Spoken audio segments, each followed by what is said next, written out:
please. Thank you. Thanks for the invitation. Okay. Okay. So this is a joint work with Cheng Mao and Mark Rudelson.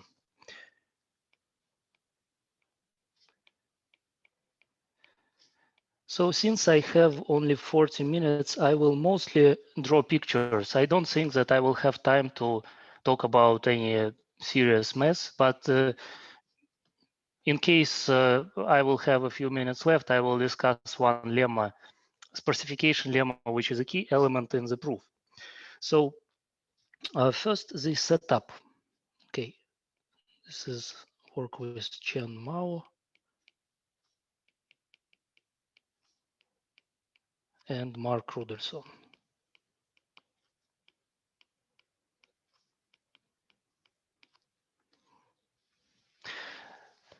So before I state the mathematically rigorous setup, what this subject is about. Suppose that you have two communication networks, but the nodes are not labeled, okay? Two unlabeled graphs.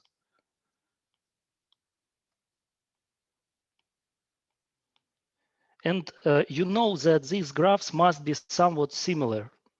Maybe they have some, well, a few different edges, a little bit different structure, but in principle, you should expect that there is a mapping.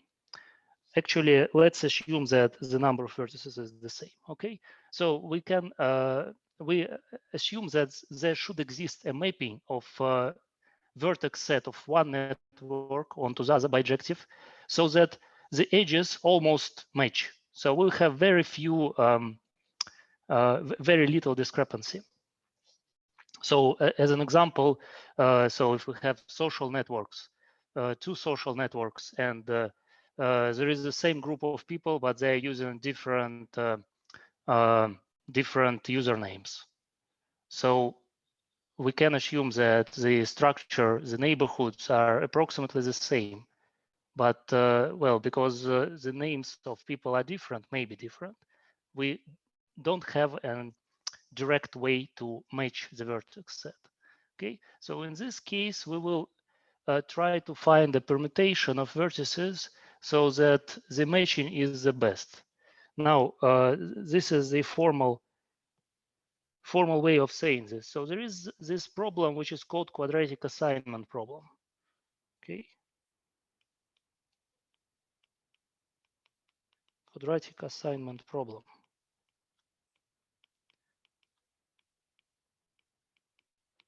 So when you have two matrices, so this is in the language of adjacency matrices. Okay, so we have two matrices A and B, n by n, symmetric. So we want to find the permutation that maximizes. Find a permutation matrix pi, which maximizes the scalar product.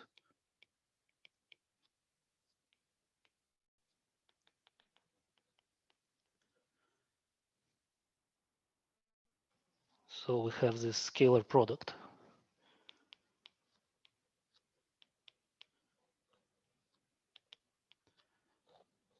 Okay, so what this means, this expression, this just means that we take our graph and then we relabel the vertices according to permutation pi.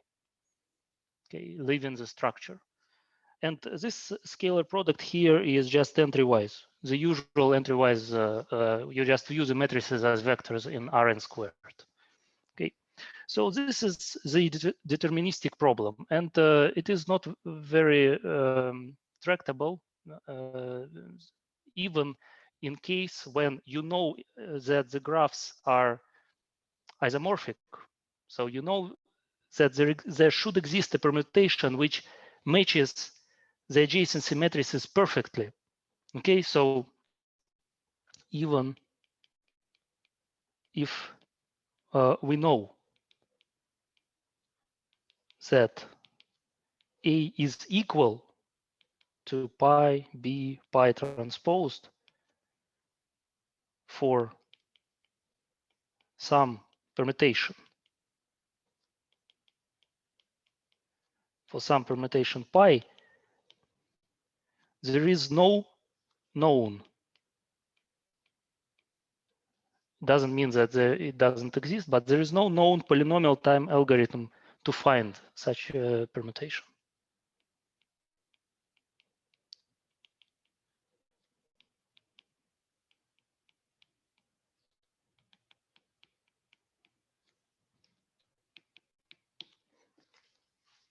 Okay, so in case when there is when the graphs are not isomorphic, the situation is even worse.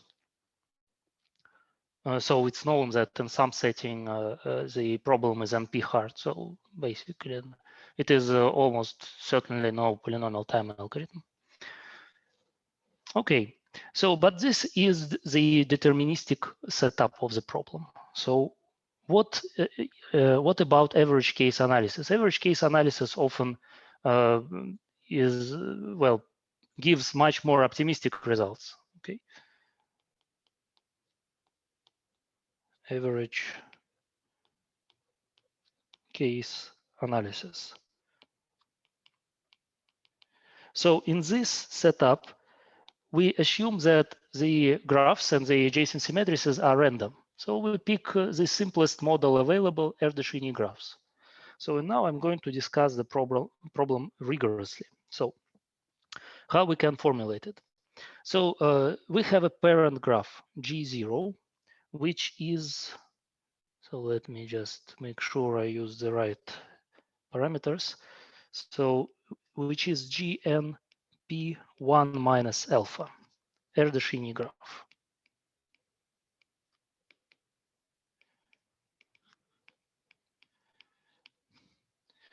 Okay, so what it means, the graph on n vertices, we choose every edge independently with probability p over 1 minus alpha.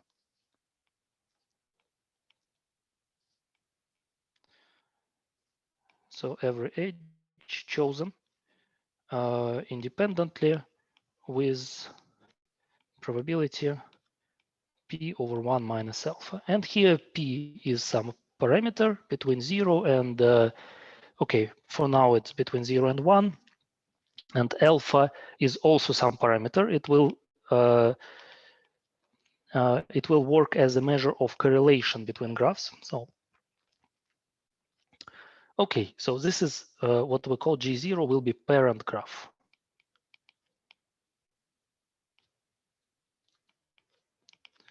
So now from this graph, we generate two graphs by independently removing some small proportion of edges. So we generate two graphs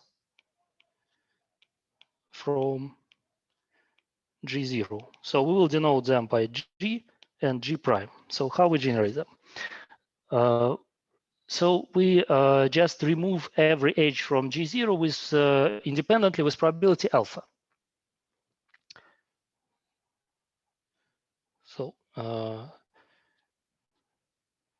So each of these graphs is obtained from G0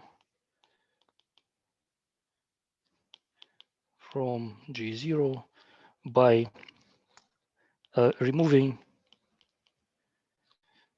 edges independently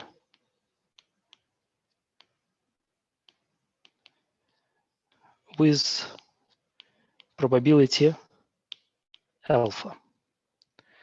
Okay, so G and G prime in that sense, they both do not contain any edges which are not contained in G0. They're specifications of G0, but the edges are removed independently here, independently from the randomness of G0 and independently from each other. As a result, we get, so it can be checked that in this case, both G and G prime are G and P Erdos-Renyi graphs. So then both G prime are G and P. So Erdos-Renyi with parameter P.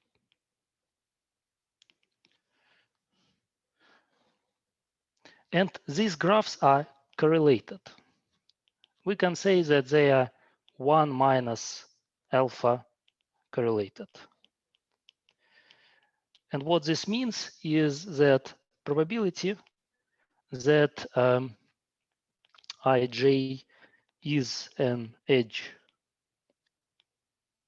in G, given that ij is an edge in G prime, is 1 minus alpha.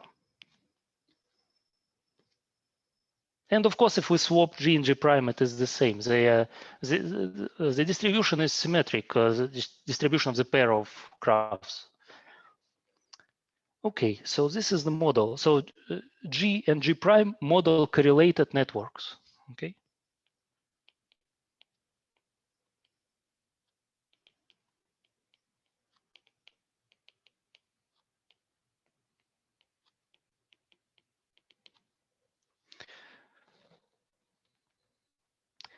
Next step of the process is that we have some unknown permutation. So pi unknown permutation of n, of the vertex set. And at this step, it is very important that pi is not chosen by an adversary. So it's not like we first generate G and G prime, and then we choose the worst possible permutation, in some sense, worst possible, by looking at the realizations of G and G prime. No, pi is chosen in advance. Okay, so sort of we choose. I should have said this in the correct order. So just think about that, the permutation is chosen before we generate the graphs G and G prime, okay? So here. And now we define the graph G pi as the graph such that, so it is a graph obtained from G.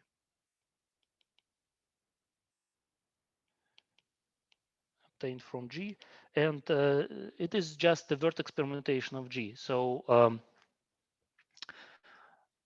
the condition is ij edge in G if and only if pi I and pi of j is an edge in G pi. So the permutation acts here as some relabeling of vertices. Okay, so now we have, so what are our data? We are given two graphs, G prime and G pi. Permutation is unknown. And goal, find the true permutation. So we need to recover the permutation by observing the pair of correlated graphs. Okay.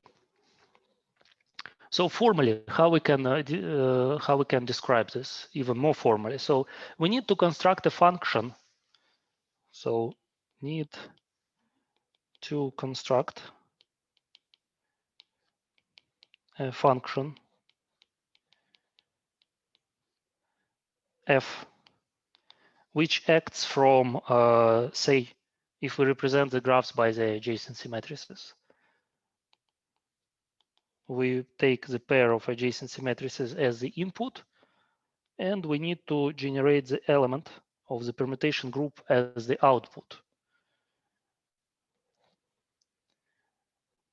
So, and the function should be such that probability such that for every pi in pi n, probability that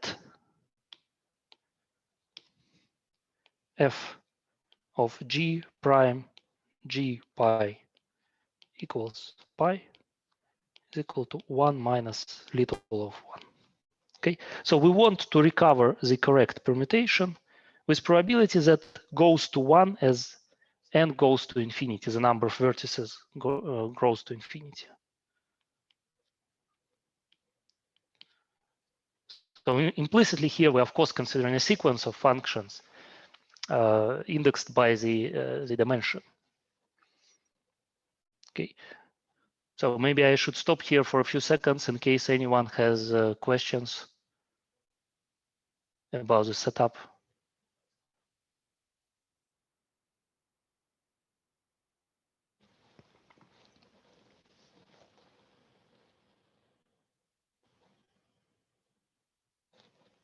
Okay, so good.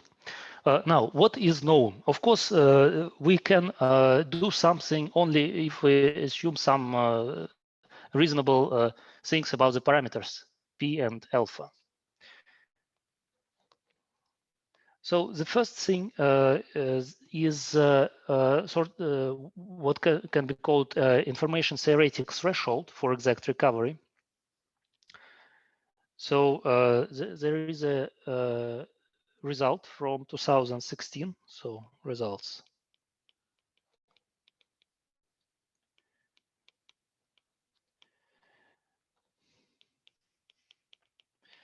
So there is a result which says that if the parameters p and alpha satisfy, so if n p times 1 minus alpha is big omega of log n, so and this just means that it is infinitely large compared to log n.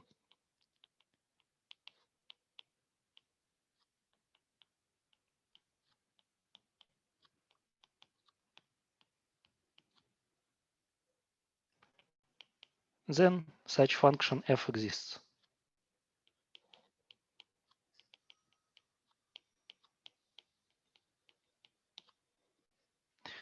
So the problem in this setup is that the function is very inefficient. Just imagine that what can be the simplest process for you to recover the true permutation if you are given two adjacency matrices. The simplest process is to just try all permutations. So you test n factorial permutations and then choose the permutation that maximizes the scalar product in the quadratic assignment problem that I discussed at the beginning. So if your parameters satisfy this condition, then you will recover the true permutation with high probability.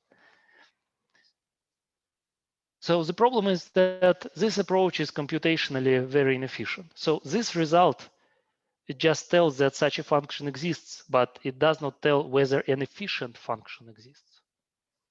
Okay. So, but f,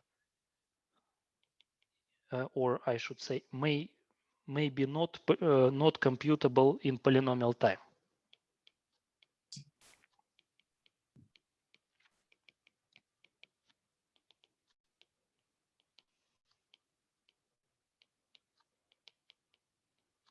Can I ask a question?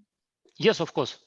So is it clear that the best function, can be chosen to be this solution to the quadratic assignment problem? I mean, it's not obviously the maximum likelihood estimator, right? Agree. It's for me, it's not obvious. Okay. Not obvious. Yeah. Okay. So you see that if we consider the dense graphs when p say is 1/2, then alpha, the correlation parameter, can be chosen very close. I'm sorry. The correlation is 1 minus alpha. 1 minus alpha can be chosen very small, of order 1 over n up to the log n corrections, and you can still recover the true permutation. So extremely small correlation still works, but inefficient computation. So the natural direction then is to add restriction to the functions by requiring that the function f that we want here must be computable in polynomial time. Okay. So here, if we add the restriction that the function in star must be computable in polynomial time,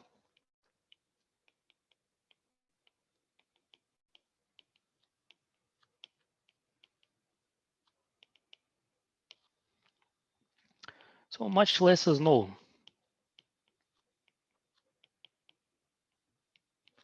And here I will only mention the results on exact recovery. There are also results on partial recovery and some other modified settings, so I will not describe them. So there are two recent results.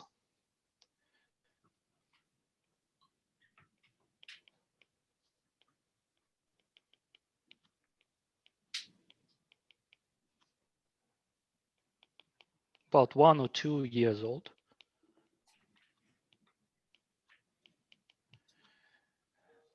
Which gives the following. So if NP is at least log n to some large constant, and alpha is less than some constant power of log n, so C1, C2, large universal constants.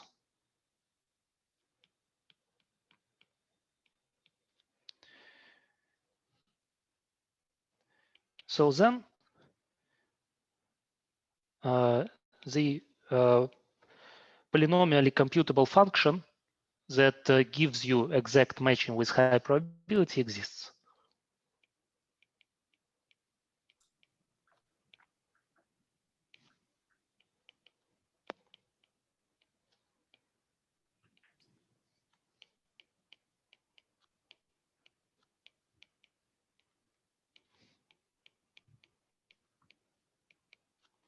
So, okay.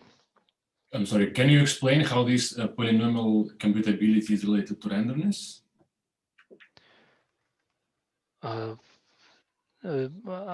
I'm not well.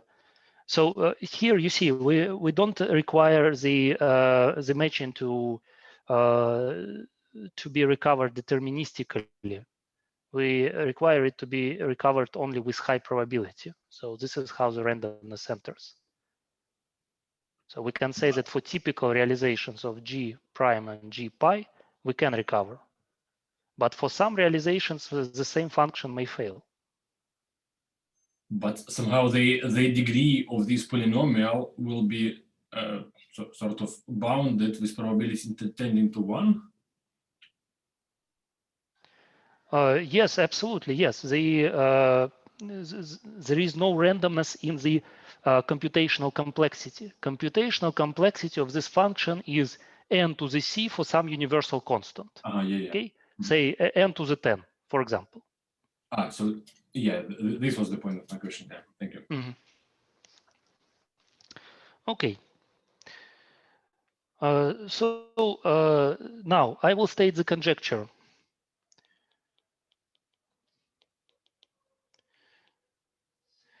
The conjecture is very moderate compared to the information theoretic result that I mentioned before. So recall, if P is constant, then we can take alpha, sorry, 1 minus alpha, to be of order log n over n, and we can still recover with high probability the permutation. Now, for the polynomially computable functions, the conjecture, existing conjecture is much weaker. So if we say that correlation is constant, we should be able to recover with high probability. So the conjecture is there exists a small universal constant C tilde greater than 0 such that so whenever 1 minus alpha is bigger than 1 minus C tilde. So this is, yes, this is correlation. Correlation should be close to 1, close enough to 1, but it is allowed to be sort of separated from 1. Does not tend, correlation does not tend to 1 with the number of vertices. And Pn is at least log n to some C hat. There should exist a polynomially computable function which exactly recovers the permutation.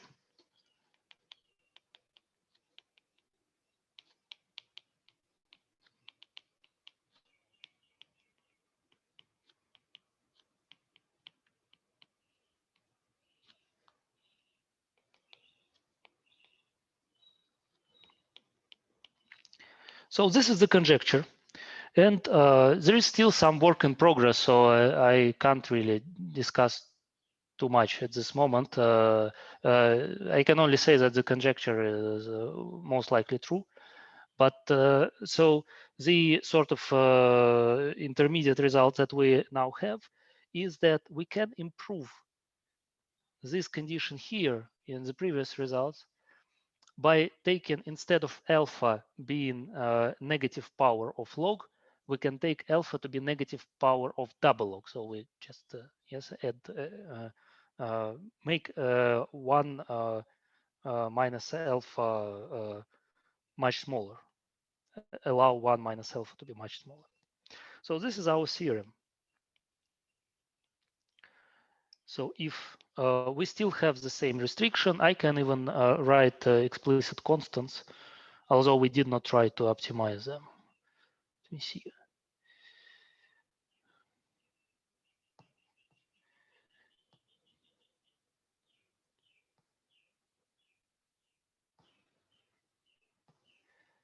So the constants are if NP is at least log n to the 13 and alpha is less than the double log to the, say, minus 7,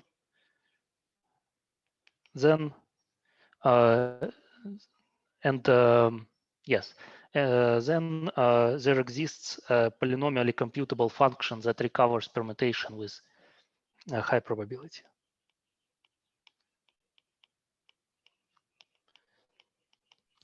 Kostya? Yes?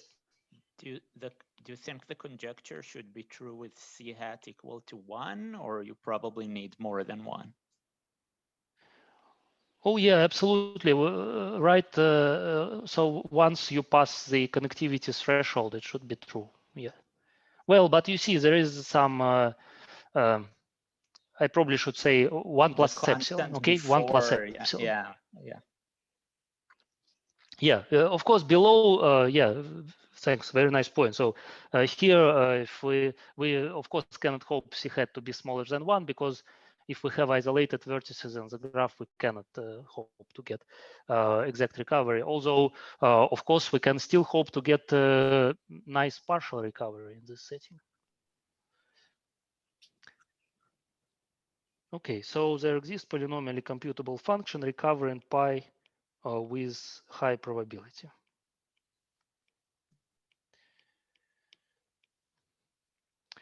Okay, so in the remaining 10 minutes, I'm going to discuss very briefly the idea of the algorithm. So the algorithm consists of a few steps. So I did not mention that previous results, these two results, so one of them, so the first one, this one, was based on studying the degree profiles of vertices. So basically, the idea is that, of course, it's more involved, but the simplistic form of the idea is that if you have two correlated graphs, then the number of neighbors of a given vertex of matching vertices should correlate. So then by considering sizes of neighborhoods, you would hope under appropriate restrictions on parameters to get the right permutation, okay, by testing somehow the sizes of neighborhoods. So the second result was based on some spectral algorithm constructing some auxiliary matrix and then studying its spectrum. So we take the first approach. So if we have to choose one of the two, definitely our algorithm follows the idea of studying the degree profiles. Although in our setting, this is a sort of multi-step procedure. Okay, idea of the algorithm.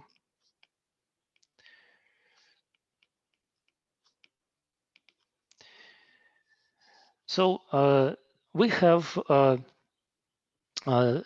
to construct a few sets. So we have so let's see. We start with two graphs, G and G pi. So first, so let me just draw the vertex set of each graph. For now, we have no idea how they match. At the first step of the algorithm, we choose a partition of the vertex set of each graph into three sets. So here we have A prime, B prime, and C prime. And here A, B, and C. So how these sets are chosen?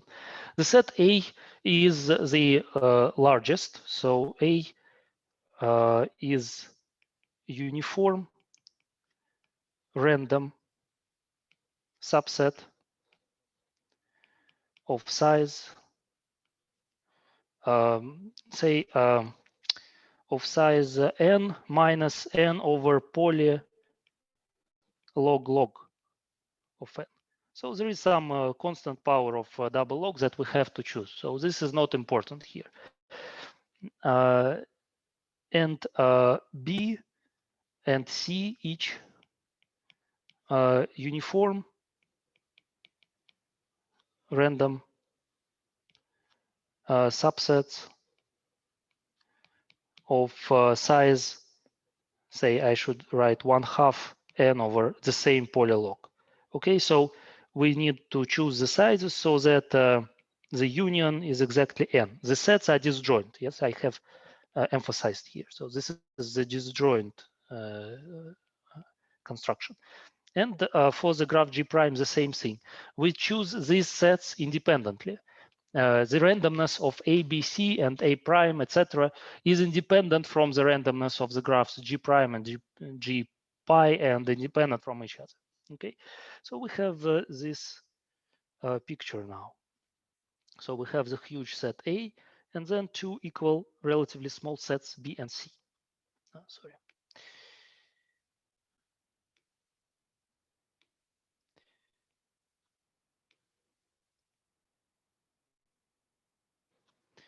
And the same here.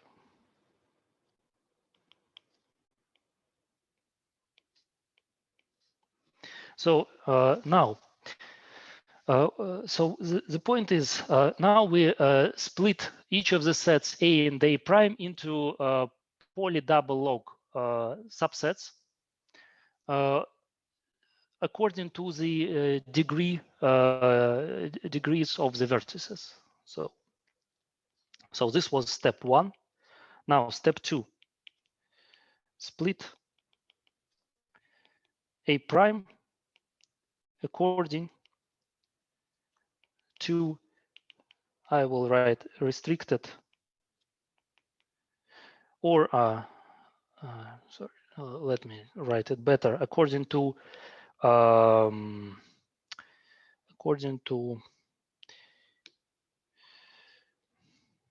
degrees in G prime, A prime. And here by this, I just mean the subgraph restricted to this subset A prime. So we measure degrees of vertices here, but degrees only within the set A prime. The idea is that it is a part of decoupling process. We need to reduce the dependencies to make the construction with as much independence as possible, because it makes analysis easier. So that's why we don't consider the full graph, only the graph restricted to A prime. So we split the degrees. Okay, if we pick a random vertex here, you expect its degree to be roughly normally distributed according, well, up to, of course, up to recentering and renormalization. It will be just standard normal variable with some discrepancy. So we split according to the quantiles of the CDF of standard normal, for example. Okay, so we split into roughly equal subsets. So we denote them Q1 prime, Q2 prime, etc., Qm prime. And the same splitting here. So the set A is split into the same number of subsets according to the degrees of the vertices in GA.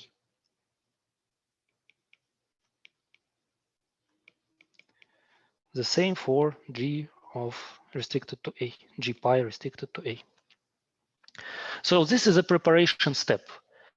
The next step, we use these sets in order to construct what we call second generation sets. So these QIs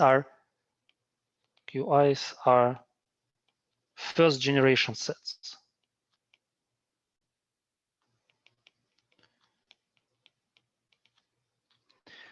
So we use them to construct second generation sets within the subset B.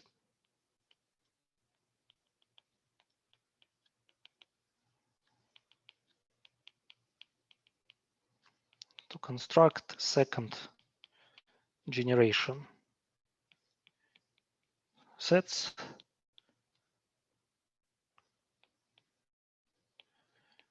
in B prime and B. So how we construct them? So we define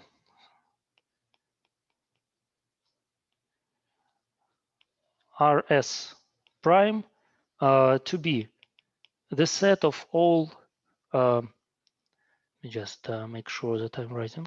Okay. The set of all vertices in B prime such that the sign of the number of elements in the neighborhood of G prime of the vertex I connected to Q QL, say, I will write in a moment where the index comes from, minus pi size of QL. Okay, so equals SL for all L in M. Okay, this is a technical definition, and we have, I should write QL prime.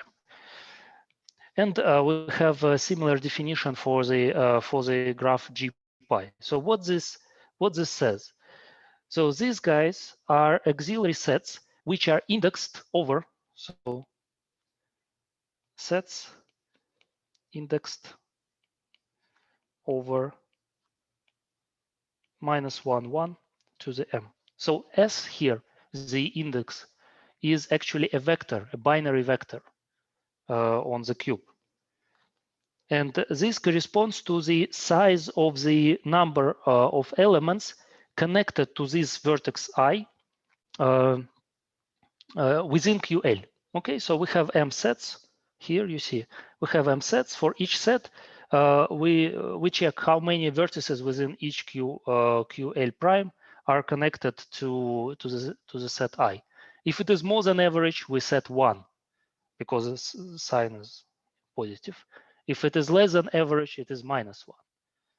Okay, so this way we have 2 to the M combinations, And we have 2 to the m sets here, 2 to the m second generation sets. And the same here.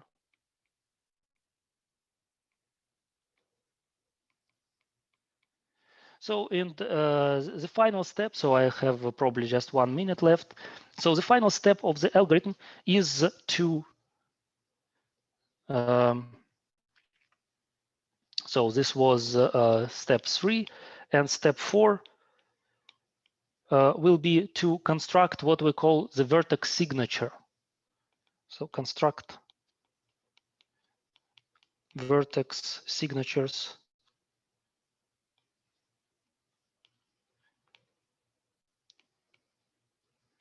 within C and C prime. So what this means? So we pick a vertex, say in C prime, and we look for each set RS, for each second generation set in B prime, we look how many vertices from RS prime are connected to this test vertex. Okay, say vertex X. So if it is more than average, we put 1. If it is less than average, we put -1. This way we get a vector that associated to each vertex in C prime, a vector with 2 to the m components. So it is binary vector of size 2 to the m. And m here is double logarithmic. So, and we have the same thing here. And then we just match two vertices. We say that the two vertices are matched if these signature vectors are close to each other, say in L2 metric or L1 metric. This is not that important. Okay, and if they are not close enough, they do not reach certain threshold, we say that no, they don't match. Okay, this way we can match all vertices which are actually matched within C prime, within the intersection of C prime and C. So we sort of find all vertices, the right matching within the intersection C prime and C. Then we repeat this process of generating sets, these sets ABC and A prime, etc. We repeat it, say log n times or polylog n times. And then we cover the entire vertex set this way. Okay, this way we can recover the entire permutation with high probability. So I did not mention some technical details that in fact we cannot take the signature vector generated by all second generation sets, because then we have some unresolvable dependencies and we have to apply certain sparsification process. So we don't take all second generation sets R prime S, we pick some random subset. Then everything works out. So this is, I hope that the idea is more or less clear. So we have the two-step procedure, and this two-step procedure allows us to boost the sort of the process. Compared to logarithmic restriction, we get double logarithmic. Unfortunately, the same process is absolutely unclear if it would work for, say, generation 3 and higher. So there are some huge technical issues that do not allow to push this idea further. Okay, so that's yeah, I don't have any more time, so I'll stop here.